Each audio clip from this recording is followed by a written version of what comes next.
I saw something on Twitter, I think it was yesterday or the day before, where they had the most sales of any kind of paraphernalia in the first 30 minutes than ever before in a championship. That's how deep Braves country runs. And that proves the fact further that it's not just here in Atlanta. It is nationwide. It is all over the Southeast. That champion bus going through there right now, I can see, I think, several of the players on top of it.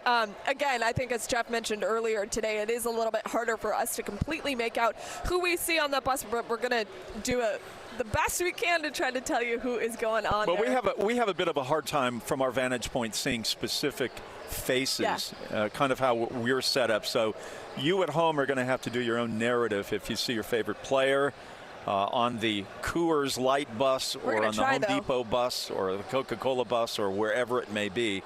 But you can see these players are standing up and doing the tomahawk chop to so many of the fans left and right on both sides of the road.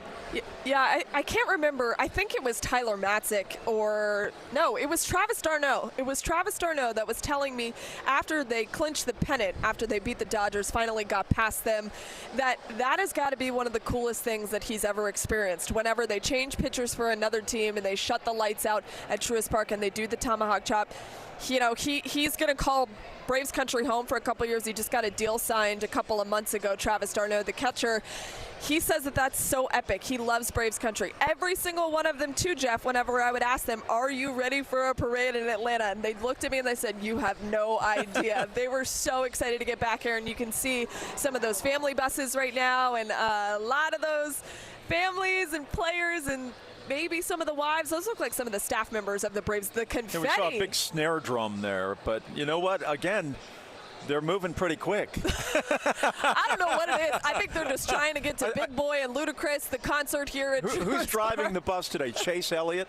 Hey, that'd be great. He might be. I don't know. They're taking some fast turns. It's impressive how fast they really are moving very quickly. It's hilarious. Well, I think they want to get to the Battery here. They want to get to the ballpark. Absolutely. And, you know, the Ludacris concert and Big Boy are going to be here, and I mean it's a great place to be. I mean, you can feel the energy. I know I always loathe when I hear sports anchors saying, I can feel the energy. Well, you can. Yeah. You really can feel the energy today. You can hear it. You see everybody is in a partying mood. It is so cool on a Friday that, you know, many people have taken off from work, and we know that most of the schools are out as well. So there is really no excuse not to be enjoying the day, either at home in front of your television set or your computer watching us right now and taking all of this in, because you know, we don't see a lot of these in Atlanta Metro over the years, and when we do, it's like Halley's Comet. Stand and watch it as it goes across the horizon. And I think what makes it even more special is I think all of the stars aligned. Talking about Halley's Comet, all of the stars kind of aligned this year, because last year in the NLCS, if you remember, it was in that bubble-type atmosphere in Texas. Had they have won a World Series there, it wouldn't have had the same feeling. I'm sure the Dodgers didn't have the same feeling that we're getting. Yeah, you're talking about the pandemic. Yeah.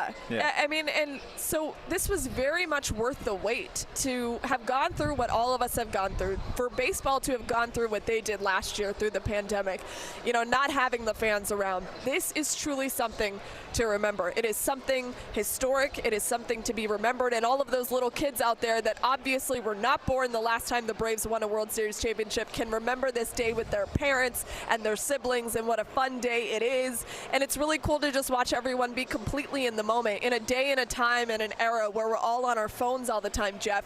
I've walked around and truly I haven't seen many people doing that today. They're just trying to take in the day and enjoy the moment, watch those champion buses just fly right by them because they're not driving very slow.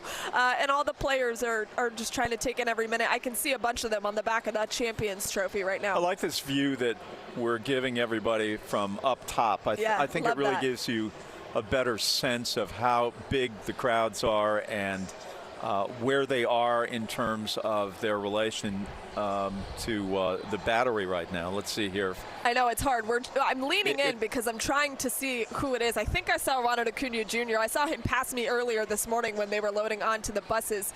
But you can see several of the players just so excited. This is such a fun day. I love this. This is fantastic. I do see a hat out there that looks like potentially Ian Anderson's, or I'm not quite sure who that is. Maybe Jesse Chavez. I saw him this morning with a cool hat on. There's a bunch of those guys doing that. And I'm impressed by your vision. I'm really trying here. I'm not even close to being able to spot that. I'm looking. I'm really trying here. Into the shadows they roll. Yeah, it does. It's very difficult to make out who these players are. But nevertheless, people are very excited. Oh, we got some beer chugging going on. That's how you know it's a player.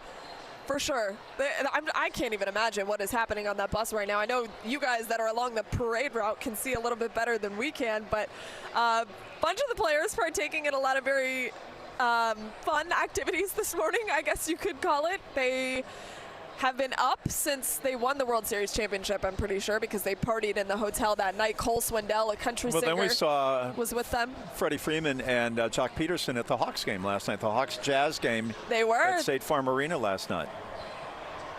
The parade is nearing the Battery now, we've been told, Jeff, and you can actually kind of tell because if you look behind you and I, there are people sprinting towards the street. It's starting to get closer here to the Battery. You can tell we've got people in place ready to get this thing rolling, turn the corner, and welcome the World Series champions home to Truist Park. What a moment. Well, we are going to see all of those crowds that have been assembled out along Cobb Parkway here.